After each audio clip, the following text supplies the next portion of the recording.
ಸರೋವರದಲ್ಲಿ ಹಾಕಿದ ದೇವರನ್ನು ತೆಗೆಯುವಾಗ ಆ ವಿಗ್ರಹದಲ್ಲಿದ್ದ ಕೊಳ್ಳಲು ಮತ್ತು ಗೋವು ಅದು ಎರಡು ನಮಗೆ ಸಿಗಲಿಲ್ಲ, ಎಷ್ಟು ಹುಡುಕಿದರೂ ಸಿಗಲಿಲ್ಲ. ಆದ್ದರಿಂದ ಆ ಜಾಗ ಈಗಲೂ ಹಾಗೆಯೇ ಇದೆ.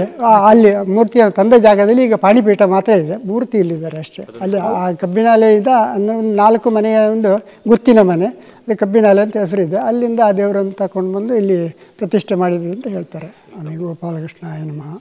ಈ ದೇವಸ್ಥಾನ ಸುಮಾರು 15-16ನೇ ಶತಮಾನ, ಅಂದರೆ 500-600 ವರ್ಷಗಳ ಹಿಂದಿನ ನಮ್ಮ ಹಿರಿಯರು ಇಲ್ಲಿ ಪ್ರತಿಷ್ಠೆ ಮಾಡಿದಂಥ ದೇವರು.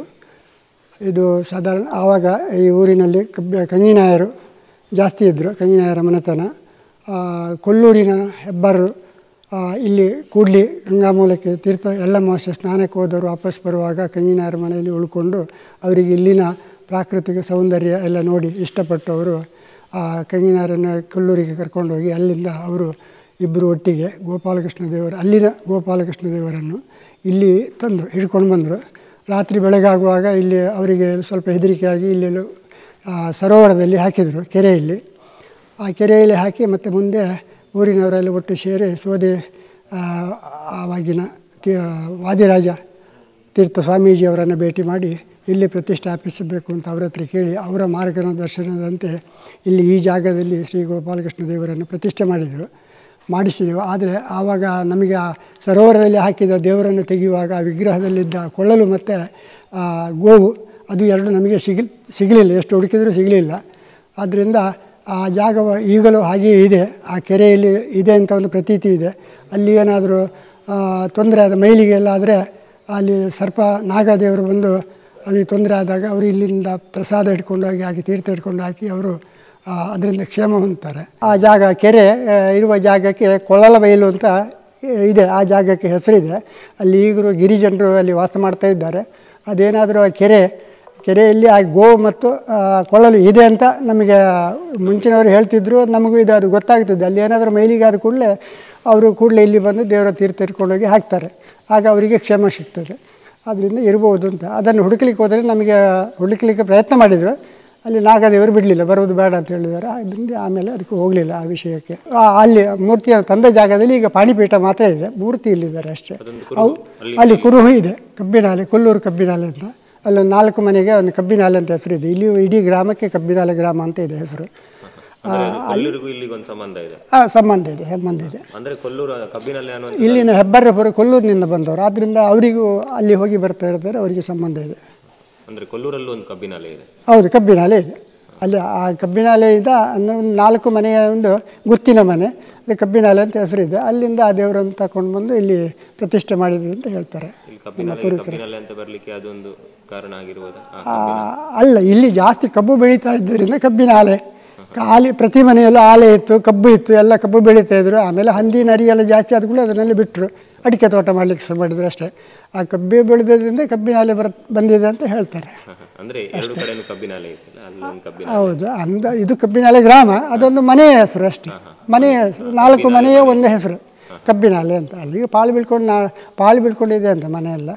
ನಾನು ಹೋಗಲಿಲ್ಲ, ಅದು ಹೇಳ್ತಾರೆ ಹಾಗಷ್ಟೇ. ಮತ್ತು ಅವರು ಅಲ್ಲಿನವರು ಈಗ ಇಲ್ಲಿ ಪ್ರತಿ ವರ್ಷ ಇಲ್ಲಿಗೆ ಬಂದು ಉತ್ಸವಕ್ಕೆ ಬಂದು ಪ್ರಸಾದ ಇಟ್ಕೊಂಡು ಹೋಗ್ತಾರೆ. ಅಲ್ಲಿಯವರು ದೇವರು ಇಲ್ಲಿದ್ದಾರೆ ಅಲ್ಲ, ಪಾಣಿಪೀಠ ಮಾತ್ರ ಅಲ್ಲಿ ಇದೆ. ಹಾಗೆ ಕಾರ್ಣಿಕ ದೇವಸ್ಥಾನದ ಸುತ್ತುಪೌಳಿಯಲ್ಲೇ ಸತ್ಯದೇವತೆ ಇದ್ದಾರೆ. ಸ್ವಲ್ಪ ದೂರದಲ್ಲಿ ಕಾಳರಾಹು ಇದ್ದಾರೆ. ಅವರು ದೇವರನ್ನು ರಕ್ಷಣೆ ಮಾಡ್ತಾರೆ. ನಮಗೆ ಏನಾದರೂ ಹರಕೆ ಬೇರೆ ಅವರಿಗೆ ಬೇಡ್ಕೊಟ್ರೆ ನಮ್ಮದು ಕೆಲಸ ಒಳ್ಳೆ ರೀತಿಯಲ್ಲಿ ನಡೀತಾ ಇರ್ತದೆ. ನಾಗದೇವರು ಇದ್ದಾರೆ, ನಾಗದೇವರ ಸನ್ನಿಧಿ. ಅಲ್ಲಿಯೂ ವರ್ಷಂಪ್ರತಿ ಉತ್ಸವ ಸಮಯದಲ್ಲಿ ಅಲ್ಲಿ ಪೂಜೆಗಳು ನಡೀತಾ ಇದೆ. ಆಶ್ಲೇಷ ಬಲಿ ಇದೆಲ್ಲ ಮಾಡ್ತಿದ್ದಾರೆ. ಮತ್ತು ಹರಕೆಗಳು, ಅದು ತುಂಬ ಮನೆಗಳಿಗೆ ಸಂಬಂಧಪಟ್ಟ ನಾಗದೇವರು ಎಲ್ಲ ಇಲ್ಲಿ ಬಂದು ಪ್ರತಿಷ್ಠೆ ಮಾಡ್ತಾರೆ, ಅವರಿಗೆ ಸಂಬಂಧ ಇರ್ತದೆ. ಹಾಗೆ ಊರಿದ್ದು ಹೌದು, ಗ್ರಾಮದ್ದು ಹೌದು. ಹಾಗೆ ನಾಗದೇವರು ಸತ್ಯದೇವತೆ. ಬ್ರಹ್ಮಕಲಶ ಜನವರಿ 3 ಮತ್ತು 4ನೇ ತಾರೀಕು ಬ್ರಹ್ಮಕಲಶ ಆಗ್ತದೆ, 3 ಸಂಜೆ ಮತ್ತು 4. ಭಕ್ತರು ತುಂಬ ದೂರದಿಂದಲೇ ಬರ್ತಾರೆ. ಬೆಂಗಳೂರು, ಬೀದರ್, ಮೈಸೂರು ಆ ಕಡೆಯಿಂದೆಲ್ಲ ಇದ್ದಾರೆ. ಉತ್ತರ ಕರ್ನಾಟಕದಲ್ಲೆಲ್ಲ ತುಂಬ ಜನ ಇದ್ದಾರೆ, ಬರ್ತಾರೆ. ಅವರು ವರ್ಷಕ್ಕೊಂದ್ಸರಿ ಉತ್ಸವಕ್ಕೆ ಬರ್ತಾರೆ. ವಿಜೃಂಭಣೆ ನಡೀತದೆ, 1-1.5 ಸಾವಿರ ಜನ ಸೇರ್ತಾರೆ. ರಥೋತ್ಸವ ಎಲ್ಲ ನಡೀತಾ ಇದೆ ಇಲ್ಲಿ. ಈಗ ಸಾಧಾರಣ ರಥಸಪ್ತಮಿ ಎಂದು ಉತ್ಸವ ನಡೀತದೆ. 1981ರಲ್ಲಿ ರಥೋತ್ಸವ ರಥ ಕಟ್ಟಿದ್ದಾರೆ. ರಥ ನಿರ್ಮಾಣ ಆಗಿ ರಥಸಪ್ತಮಿ ಎಂದು ರಥೋತ್ಸವ ನಡೀತಾ ಇದೆ. 1988ನೇ ಇಸ್ವಿಯಲ್ಲಿ ಅಷ್ಟಮಂಗಲ ಪ್ರಶ್ನೆ ಇಟ್ಟು 89ನೇ ಇಸ್ವಿಯಲ್ಲಿ ಗರ್ಭಗುಡಿ ತೀರ್ಥಮಂಟಪವನ್ನು ಶ್ರೀನಿವಾಸ ಕಂಗಿನಾರ ನೇತೃತ್ವದಲ್ಲಿ ಇಲ್ಲಿ ನಾವು ಕಟ್ಟಿ ಪುನರ್ ಪ್ರತಿಷ್ಠೆ ಮಾಡಿದ್ದೇವೆ. ಅಕ್ಷಯ ತದಿಗೆ ಎಂದು ದೇವರನ್ನು ಪುನರ್ ಪ್ರತಿಷ್ಠೆ ಮಾಡಿದ್ದೇವೆ. ಆಮೇಲೆ 1999ನೇ ಇಸ್ವಿ ಚತುರಾಮನ ಪೌಳಿ ಮತ್ತು ಗೋಪುರ ಎಲ್ಲ ಕಟ್ಟಿ ಅದನ್ನು ಶಿರೂರು ಸ್ವಾಮಿಗಳು ಇಲ್ಲಿ ಬಂದು ಅದನ್ನು ಉದ್ಘಾಟನೆ ಮಾಡಿ ದೇವರಿಗೆ ಸಮರ್ಪಣೆ ಮಾಡಿದ್ದೇವೆ. ಆನಂತರ 5 ವರ್ಷಕ್ಕೊಮ್ಮೆ ಆಡಳಿತ ಮಂಡಳಿ ಬದಲಾಗುತ್ತಾ ಈಗ ಸದ್ಯಕ್ಕೆ ರಾಘವೇಂದ್ರ ಭಟ್ರು ವ್ಯವಸ್ಥಾಪನಾ ಸಮಿತಿ ಅಧ್ಯಕ್ಷರಾಗಿ ಇದ್ದಾರೆ. ಈ ದೇವಸ್ಥಾನವನ್ನು ಸ್ವಲ್ಪ ನವೀಕರಣ ಮಾಡಬೇಕು. ಒಳಗಿನಿಂದ ಯಾವುದೇ ನೆಲಕ್ಕೆ ಸಿಮೆಂಟ್ ಹಾಕಿ ಅಷ್ಟು ಚೆಂದಾಗಿರಲಿಲ್ಲ. ಅದನ್ನೆಲ್ಲ ಅವರು ಮಾಡಬೇಕು ಅಂತ ಈ ಗೋಡೆಗಳಲ್ಲಿ ಚಿತ್ರ ಬರೆದು ಎದುರಿನ 2 ಬದಿ ಮಾತ್ರ ತಗಡು ಮಾಡಿತ್ತು. ಇನ್ನು ಉತ್ತರ ಮತ್ತು ದಕ್ಷಿಣದಲ್ಲಿ ತಗಡಿನ ಮಾಡಿ 4 ಬದಿ ಒಂದೇ ಲೆಕ್ಕ ಮಾಡಿ ತುಂಬ ಚೆಂದ ಮಾಡಿ ನವೀಕರಣ ಮಾಡಿದ್ದಾರೆ. ಇದರ ಬ್ರಹ್ಮಕಲಶೋತ್ಸವ ನಾಡ್ದು 3 ಮತ್ತು 4ನೇ ತಾರೀಕಿಗೆ ನಡೀಲಿಕ್ಕಿದೆ. ಈ ಕ್ಷೇತ್ರದಲ್ಲಿ ಯಾವುದೇ ಕುಂಕುಮಾರ್ಚನೆ, ತುಳಸಿ, ಇದು ಕರ್ಪೂರಾರತಿ, ರಂಗಪೂಜೆ, ಹರಿವಾಣ ನೈವೇದ್ಯ, ಹಾಗೆ ಕಾರ್ತಿಕ ಪೌರ್ಣಮಿಯಂದು ಶಿಖರ ದೀಪ, ರಥಸಪ್ತಮಿಯಂದು ಉತ್ಸವ, ಹಾಗೆ ವರ್ಷದಲ್ಲಿ 3 ಆಟಿ, ಧನು ಮತ್ತು ಮಕರ ತಿಂಗಳಲ್ಲಿ ಮಾರಿ ಪೂಜೆ ಇವೆಲ್ಲ ಕ್ರಮ ಪ್ರಕಾರವಾಗಿ ನಮ್ಮ ಈಗ ಸದ್ಯಕ್ಕೆ ನಾರಾಯಣ ಭಟ್ರ ಪೌರೋಹಿತ್ಯದಲ್ಲಿ ನಡೀತಾ ಇದೆ. ದೇವಸ್ಥಾನದ ಅರ್ಚಕರಲ್ಲಿ 4 ವಿಭಾಗ ಇದ್ದು ಅವರು ಸರ್ತಿ ಪ್ರಕಾರ ಒಳ್ಳೆಯ ರೀತಿಯಲ್ಲಿ ಪೂಜೆ ಮಾಡ್ತಾ ಬರ್ತಾ ಇದ್ದಾರೆ.